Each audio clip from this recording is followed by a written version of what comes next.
What's going on, everybody? Welcome back to the Cayman's Island podcast, the place where we talk all things San Francisco 49ers. The Niners, man, just got done dominating the Los Angeles Chargers 41-17. But like I said last week, let's not get too high. Let's not get too low. Let's get it.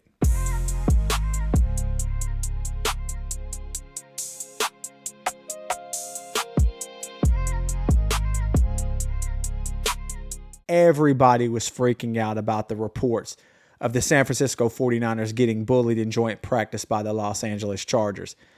It started feeling like with some of the clips that were shown that the Niners were just getting embarrassed out there, and you could tell Brock wasn't happy. You could tell Kyle wasn't happy. But again, folks, this is preseason. And you look at this thing, and I wasn't panicking last week when the 49ers lost 19-13 to Tennessee. And I'm also not planning a Super Bowl parade because we just laid 41 on the Chargers in August. Everybody's freaking out about the reports. It's preseason. And this time, there were a lot of positives. We got our first look at Brock Purdy. De'Zhaun Stribling continues to show why he might be the steal of the draft. Kaelon Black finally got onto the football field. Jacob Cowing reminded everybody why special teams could be the reason that this man makes the roster. And speaking of special teams, folks, we need to start talking about this unit because I've been saying this all offseason.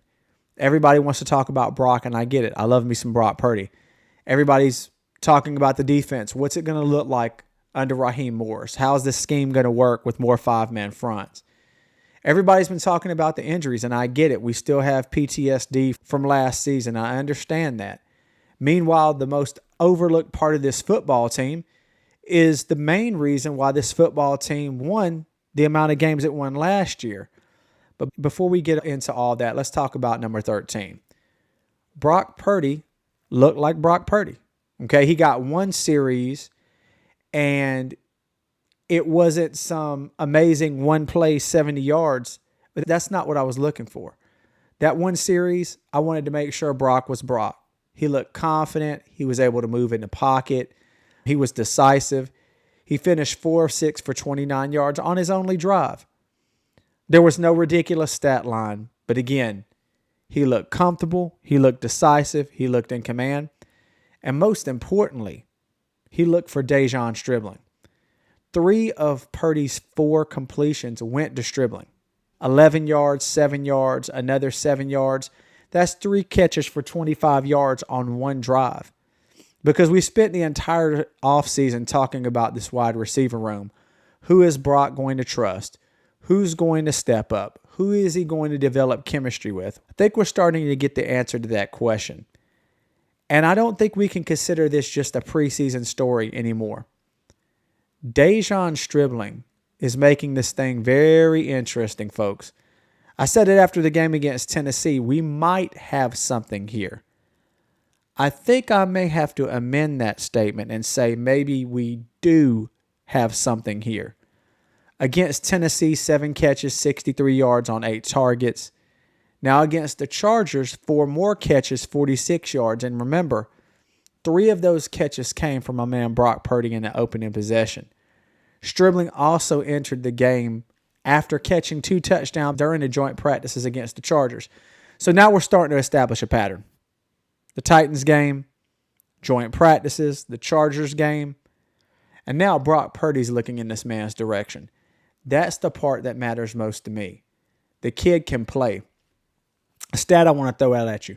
PFF gave Stribling a 90.5 grade against the Los Angeles Chargers, the highest grade of any 49ers offensive player in the game. That's not hype, man. That's production. And I keep coming back to the same thing, opportunity.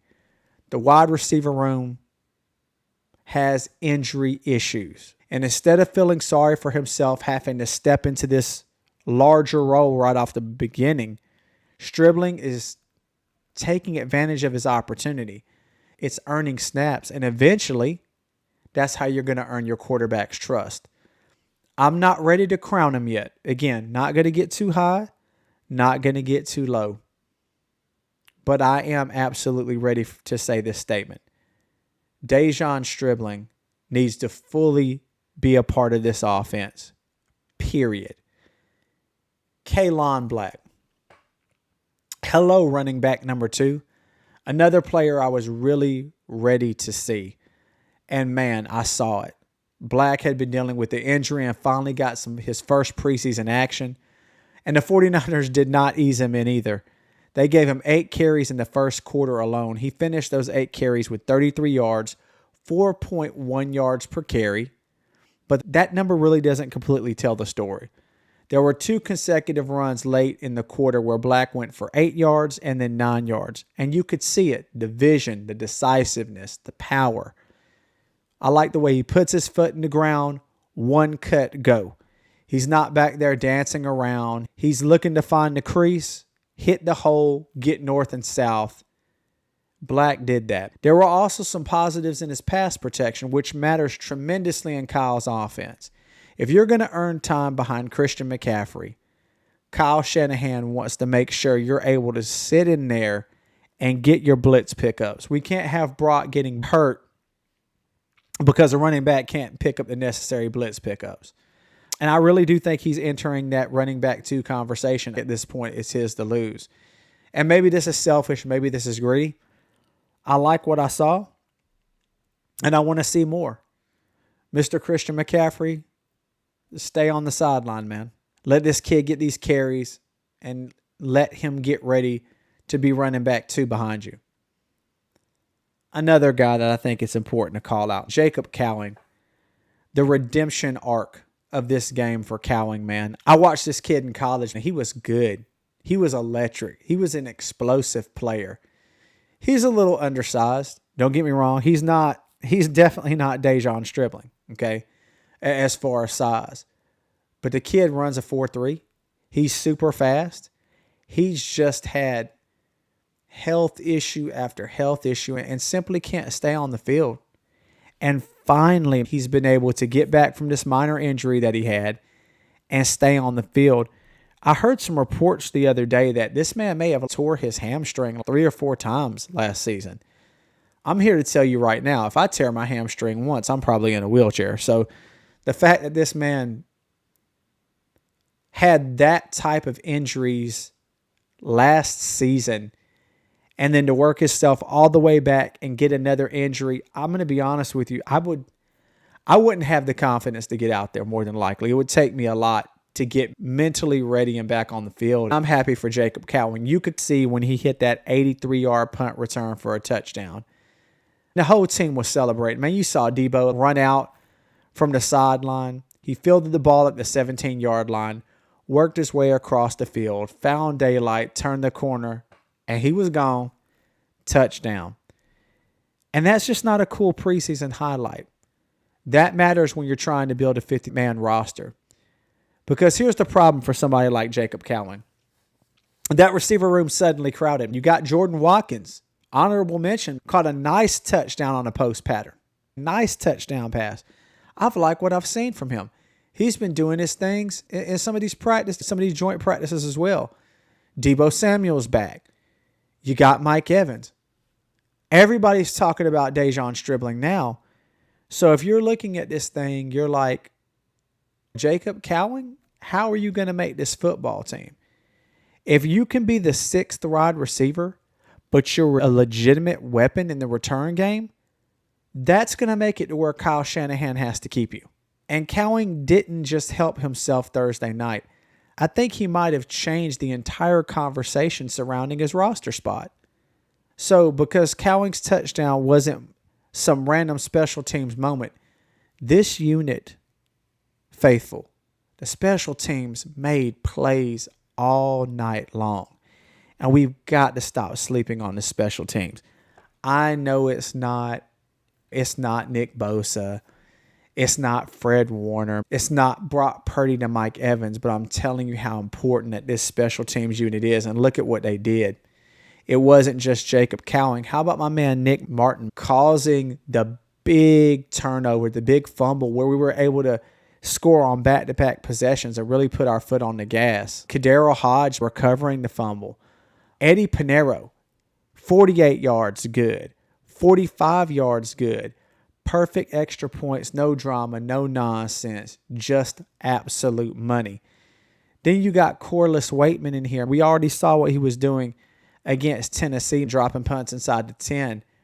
And this is exactly what you need. Think about how many close games happen in NFL. 1 possession, 3 points, field goal, 1 return, 1 turnover. That's the difference between winning and losing. And we saw it, faithful, with our own eyes last year.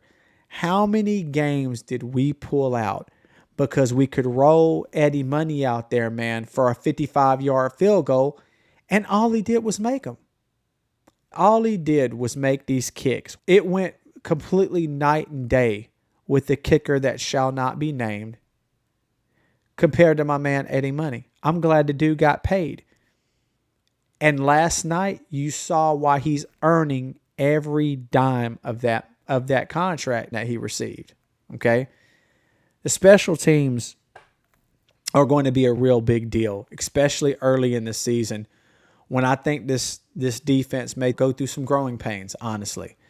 Which really brings me into a couple of things that I have to admit I was pretty disappointed with. I want to go ahead and start with Romello Height. Now, I'll say this.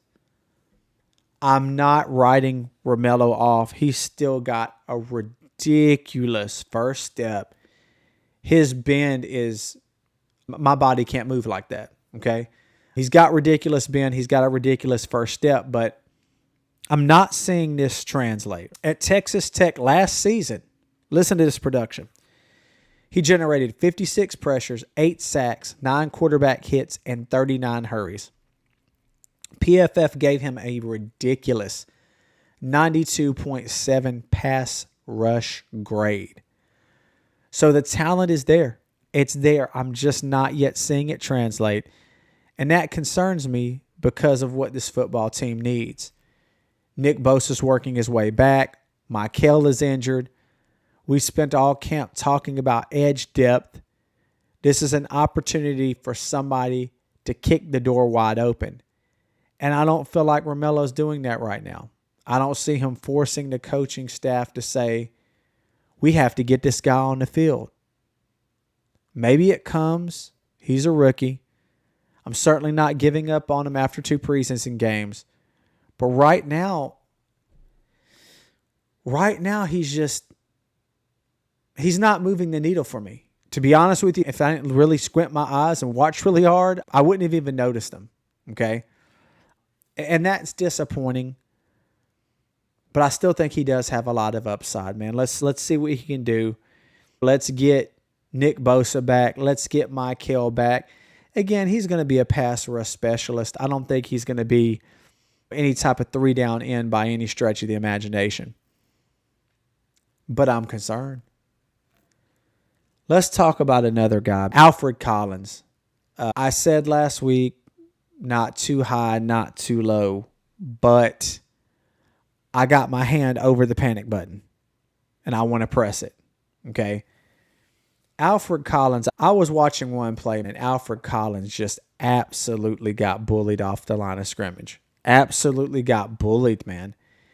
This man is too big. This man is 6'5", 330 pounds. Played in it. Instead, I'm watching offensive linemen get underneath him.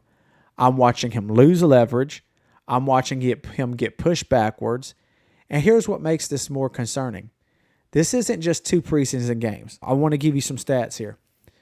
Last season, Collins finished with a 35.0 PFF grade among 94 qualifying interior defenders. That tied for second worst. And now we're in year 2. I need to see some of that development. Robert Saleh said that this kid legitimately has a chance to be special. Bob, I hope you're right, man. I want Robert Saleh to be right about that statement. Because if Alfred Collins can develop into the player his physical tools say he can become, this defense looks completely different. You know you're going to have Osa Odighizuwa in there. I'm very confident when Michael gets back in there, he's going to continue that trajectory of how well he was doing last year. I'm not sitting up here saying Alfred Collins is a bust. I'm not saying his career is over. I'm saying that when you're a second-year player with this size and physical talent, at some point you need to stop getting sent backwards. At some point you got to be the anchor. And too often it's the other way around. And that's something I'm watching very closely as we head into this final preseason game. So, faithful final take. 41-17. Took the Chargers apart. Everyone was concerned. Oh no, the Niners are getting bullied. What we did against Tennessee wasn't real. And maybe this team isn't as good as... Look, man, again, it's the preseason. I have to be honest, I'm shocked Brock even got a chance to get a series. I think we've seen enough from De'Zhaun Stribling. Get this kid off the field. Don't get this kid a hammy pulled or something crazy.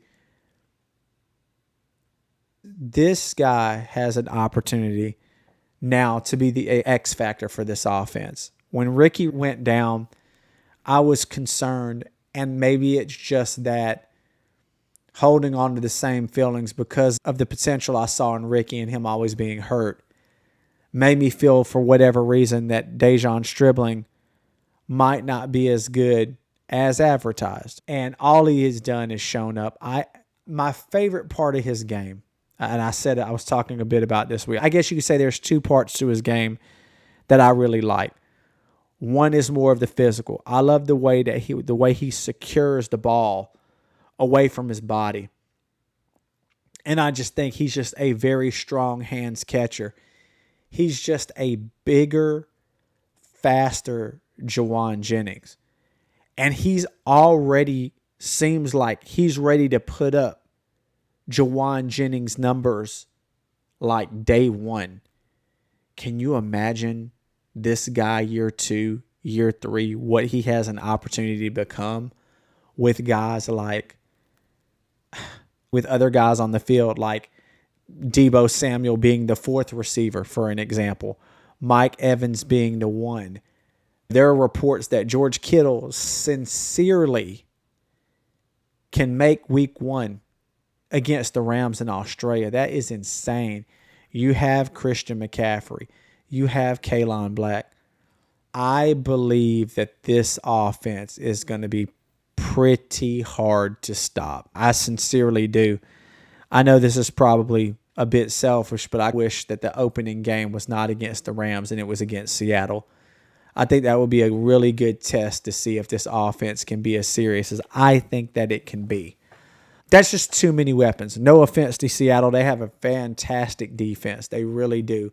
I know that the Rams brought in some serious corners. There's this guy that plays on the Rams. I think his name's Myles Garrett. I've heard he's a pretty good football player. And so they're going to be serious and they're going to be for real. But top to bottom, faithful, name me an offense with this many weapons. Name me an offense with this much depth at receiver. I'm going to be honest with you. I don't know how Christian Kirk makes this football team with him not being able to do anything whatsoever. I don't know if there is an injury settlement coming soon for that guy, but if it's me, man, I got to let the guy who just returned this 80-plus yard kick return to the house. You got to give that kid that opportunity. You do. He's younger. He seems to be healthy. But this offense is just loaded with weapons. Absolutely loaded. When you can say a dude like Deebo Samuel might be your 5th, 6th receiver, it's a good day. It's a really good day. But I want to hear from you, faithful. I want to know what you think. Who shined to you the most in this preseason game? Perhaps it's Mac Jones. I know Mac had a couple of errant throws there, but he settled down, man, hit Jordan Watkins on that pretty pass in the post. There was also another pretty pass over the middle. I can't even remember who it went to. It might have been Jordan Watkins. But, man, he found his rhythm and he was doing some things. To me, guys, it's not about It's not about the 41-17. It's not about the 1-1 preseason record. It's not whether you beat Tennessee or Los Angeles. It's about answering questions. And on Thursday night, I feel like the San Francisco 49ers answered a whole lot of questions. De'Zhaun Stribling is that dude. Kaelon Black is your running back too. Okay? Romello, Alfred, I need to see some more from you, man. I do. Because I think if you can help shore up what you're struggling with right now, you can absolutely help this football team.